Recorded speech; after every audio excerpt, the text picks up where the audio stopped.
Wasn't that inspiring? Hopefully next year we'll be electing another Republican congressperson from New Hampshire. That's a Republican. Anyway, our next speaker,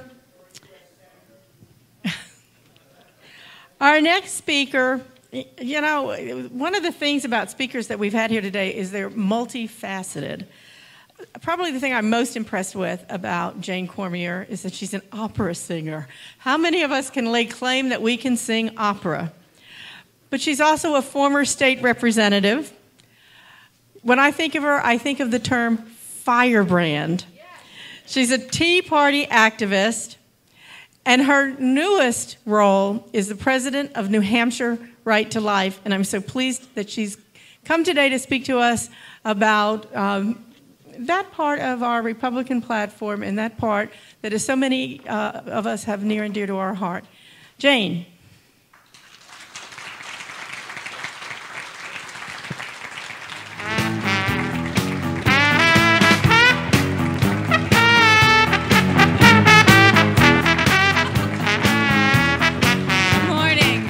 Good morning. It's so wonderful to be here. Friendly faces here. This is a friendly crowd.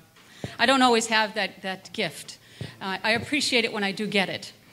So we're here to talk today about liberty. And I think I'm probably preaching to the choir here, but we all know that liberty and life are inexorably connected. And when we start to disconnect that, we get into trouble. We start to lose what it is to be American, what our founders believed it meant to be American. So now that I'm not in the political realm anymore, I'm in the life, sponsoring the message of life world.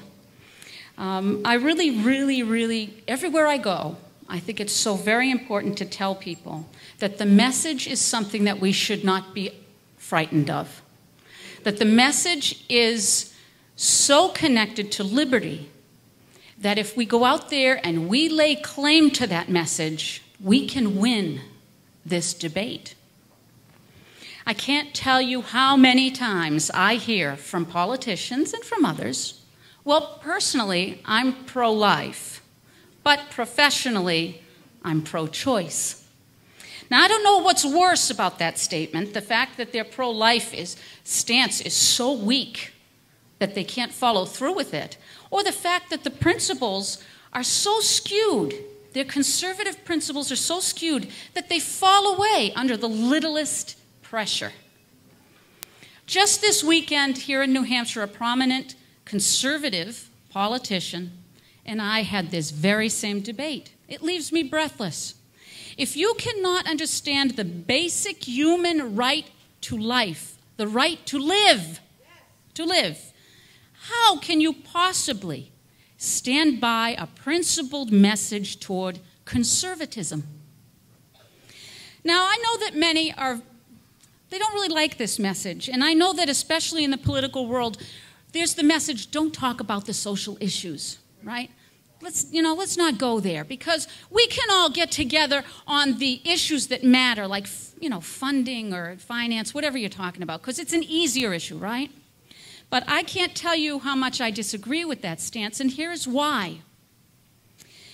When we hide or diminish our support for life, we not only take away the opportunity to open the debate, but we tacitly agree with the left in their pro-abortion stance. We should not be doing that.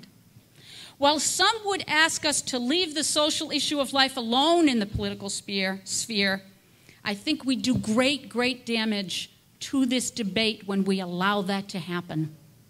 We don't have to take this debate up in a nasty, right, really ugly way.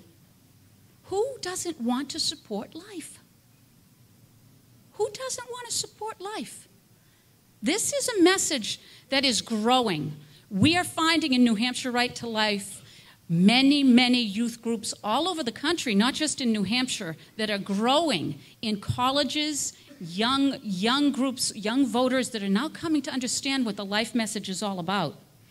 So to me, here's what I've learned in 7 months of being with Right to Life, New Hampshire Right to Life. This was a new gig for me. Right, I came on, I had a big learning curve. I had a lot of research. I had to talk to a lot of people. I talk a lot. But, you know, I've learned that political parties and political entities, right, they play to win. We all like the big fat W, don't you? I mean, you've all seen this, right? But let's take that one step further. If we are a moral country, Christian country, our goal is not to win. We are not called by God to win. Because guess what? He's going to determine who wins or loses ultimately. We are called to stand. To stand. And that is something that every single person in this room can do. We cannot lose if we individually take up the banner to stand. So it's ours. That win is out there, and be careful about the win, because sometimes you win something you never counted on. When you play for the W, you sometimes play for something that maybe when you really look at it, at the essence of it, maybe that's not what you really wanted in the first place. We can all stand. That means that this life debate can be an individual mandate, and it's something that none of us should step back from. We're called to stand. And we can win. So we're going to stand by our convictions. We're going to stand by the right to life.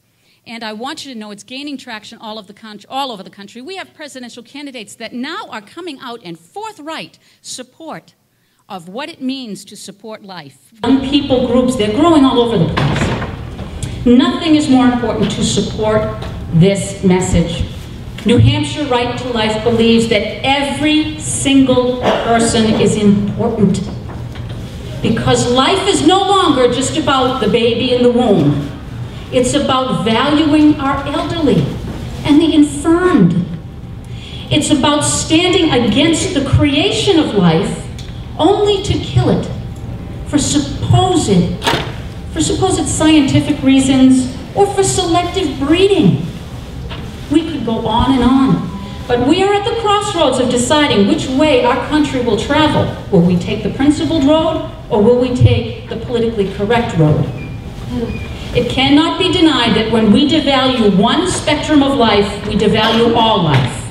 And this is not what was intended by the formation of this great country.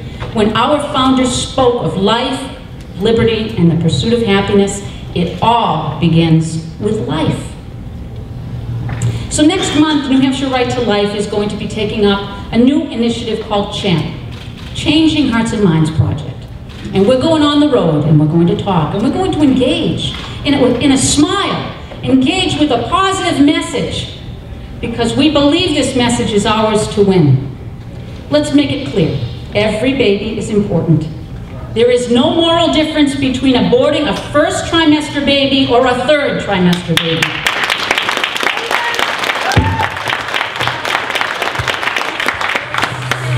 Baby with a soul, spirit, talents, and possibilities. Our job is to develop the skills to manage the abortion lobby's manipulation of the language and to expose the deceptions to the public that is the truth. The truth. Tell the truth of abortion. While pro-abortionists attempt to make their cause sound reasonable, we need to make sure that the public understands what the true meaning is behind those words. We will no longer sit and watch politicians straddle the pro-choice fence. We will work tirelessly at New Hampshire Right to Life to inform our voters and hold our public officials accountable for their voting. So I thank you very much for the opportunity to speak with you today. And I thank God every day that I live in the state of New Hampshire. And I thank God every day that there are wonderful people like you that are ready to stand up for liberty, for life, for what our founders believed. Thank you.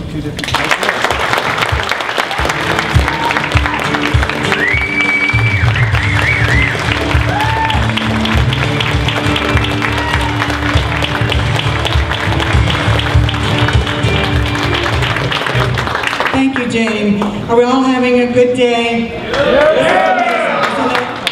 What a group we have gathered here today.